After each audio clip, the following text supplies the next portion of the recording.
چودھری منظور صاحب سر بہت بہت شکریہ آپ کا سر کہ عرصہ دراز کے بعد آپ سے ہم گفتگو کا شرف حاصل کر رہے ہیں سر.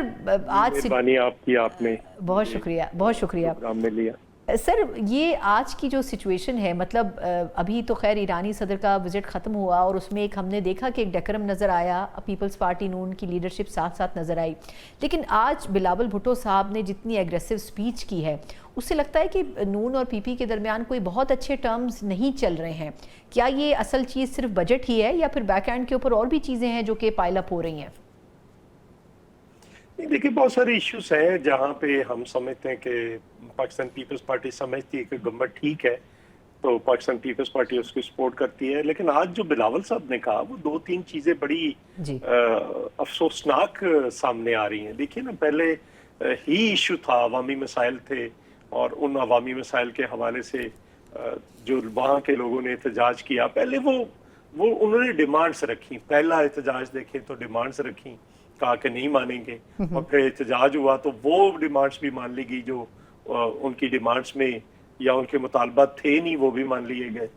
پھر دوسری بار ایسے ہوا, پھر تیسری بار ایسے ہوا, 3 بار ایسے ہو گیا. چوتھی بار جو ایشو سامنے آیا وہ جب رانا ثناء اللہ صاحب نے وہاں پہ مظفر آباد میں کہا کہ باقی جماعتوں کی گنتی گورنمنٹ تو ہم بنائیں گے, چونکہ باقی جماعتوں کی گنتی تو 1 سے شروع ہونی ہے اور ہماری 11 سے شروع ہونی, جو 10 پنجاب کے اندر ہیں وہ 10 کی 10 تو ہماری جیب میں ہیں.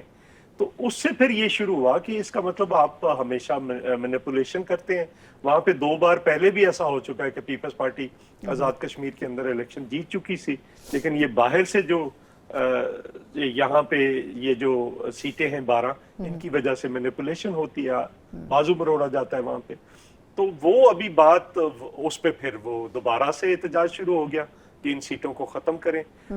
ختم کرنا تو شاید مناسب نہیں ہوگا. اب سوال یہ ہے کہ ان کا کوئی حل موجود تھا. مثلا متناسب نمائندگی ایک حل ہے کہ آپ کشمیر کے اندر جو الیکشن ہے وہی فیصلہ کر دیں کہ کس جماعت کو کتنی سیٹیں ملنی ہیں, تو مہاجرین کی سیٹیں بھی رہ جائیں گی اور یہ بھی مسئلہ حل ہو جائے گا. دوسرا پھر یہ تھا کہ اس کی پارکنگ کہیں اور کشمیر کونسل میں کر دیں اور کشمیر کونسل کو زیادہ اختیار دے دیں, ایک طرح کا جیسے اپر ہاؤس ہوتا ہے ویسے وہ دیکھے سارے معاملات کو.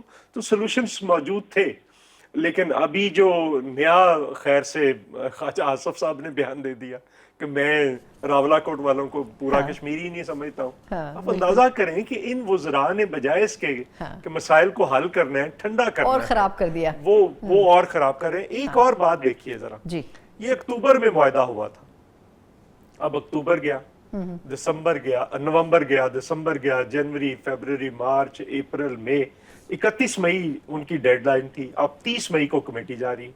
تو اس سے بھی آپ حکومت کی جو اس وقت یہاں پہ وفاقی حکومت ہے اس کی نیت کا اندازہ کر سکتے ہیں. اگر انہوں نے اس پہ مذاکرات کرنے ہوتے تو پہلے جا کر کرتے اور بات کرتے ان سے, شاید کوئی نہ کوئی راستہ نکل آتا اور یقینی طور پر نکل آتا. لیکن انہوں نے نہیں کیا. تو آج جب بلاول صاحب نے کہا کہ اور کچھ نہیں تو مولانا فضل الرحمان صاحب کہہ رہے ہیں کہ میں میڈییشن کروا دیتا ہوں, تو کسی کی تو مان لیں آپ. مولانا فضل الرحمان صاحب اگر کرواتے ہیں تو کوئی بری بات نہیں ہے, وہ بھی ایک طرح کی اس حکومت کی مدد ہوگی. بالکل صحیح کہہ رہے ہیں.